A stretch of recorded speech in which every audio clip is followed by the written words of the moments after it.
Okay, it's the end of turn 3. I'll be doing the recap starting in the Pacific as usual.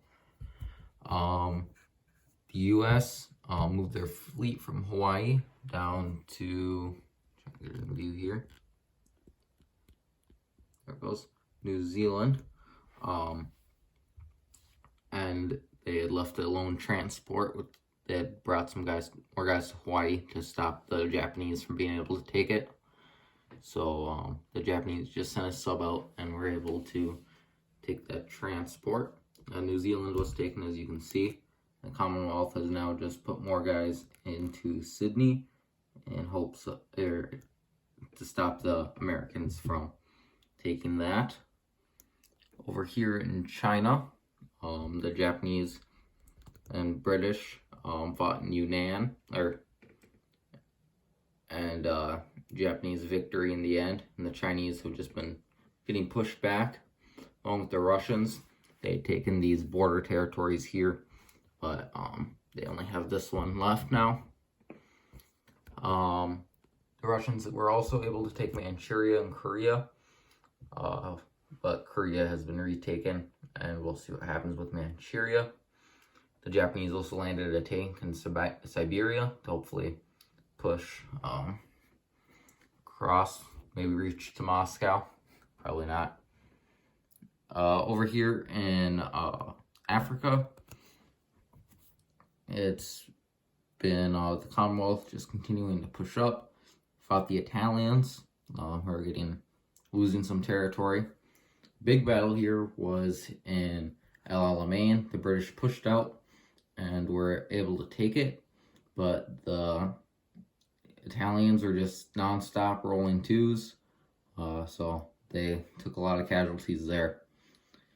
Coming up north here into Italy, they just built some tanks, fortifying, stopped the Germans from taking their capital. Germany's having a kind of rough time with Russia. Russia pushed to Slovakia, but got pushed back. And, so Russia does have quite a few forces built up, so we'll see what happens there. Over here, Germany also had taken a lot of casualties in Paris, so I assume that's kind of been the big issue this game for them, since normally, Paris was lightly defended, but now it's having France going before them. It was pretty bulked up, and they had to dedicate a lot to it. So now they've just been having kind of more of a difficult game. Britain has just been fortifying here. Flew some guys in, built some guys, and that's about it. America made a landing in Morocco just to see if they can pick up a few territories down here, make some more money. They also took Venezuela, and nothing much else changed up here except Newfoundland was taken. Otherwise, that's about it, and I'll see you in turn 4. Okay, I just finished turn 4 in this free-for-all game, so I'll start with the overview, starting in the Pacific. America took Java from the Commonwealth,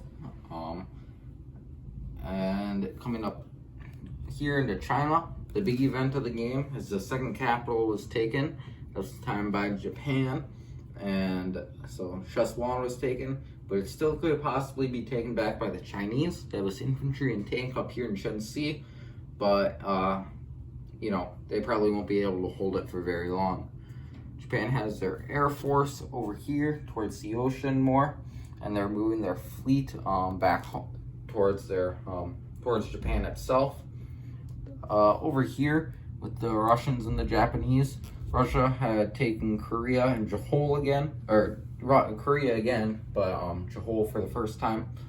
But Japan took back Johor and Korea, just leaving them with Manchuria, and they're also starting to blitz their tank across Siberia. Coming over here to Africa, still a lot going on. The Commonwealth is continuing to push up. They took a lot of Italian territory, booted them all out of Africa, except for Ethiopia and Italian Somaliland, which is what they start the game with.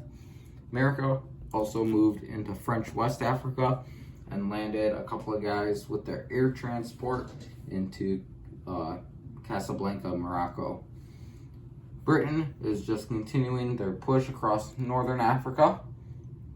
Up here in Europe, starting with Italy, they'd taken northern Italy back, but Germany was able to take it once again. And then the UK had taken Paris, but Germany attacked back and took it again. With the Soviets and the Germans, the Soviet Union still controls Romania and was able to take Poland, is now on the gates of Berlin, but the Germans concentrated a lot of their army back there and put all their air force there, so I don't think they'll be able to take it, but could be a big battle. Depends if the Soviets attack, or it could kind of just be staring there looking at each other. Then coming over to South America, the United States is continuing to attack all the poor neutrals down here. They did take the British and the Dutch territory here, and the Dutch is controlled by the French now that they aligned to them. Then finally coming up to America itself, they built a battleship and a submarine, so possibly trying to challenge the British Navy. That's it for turn 4, and I'll see you in turn 5.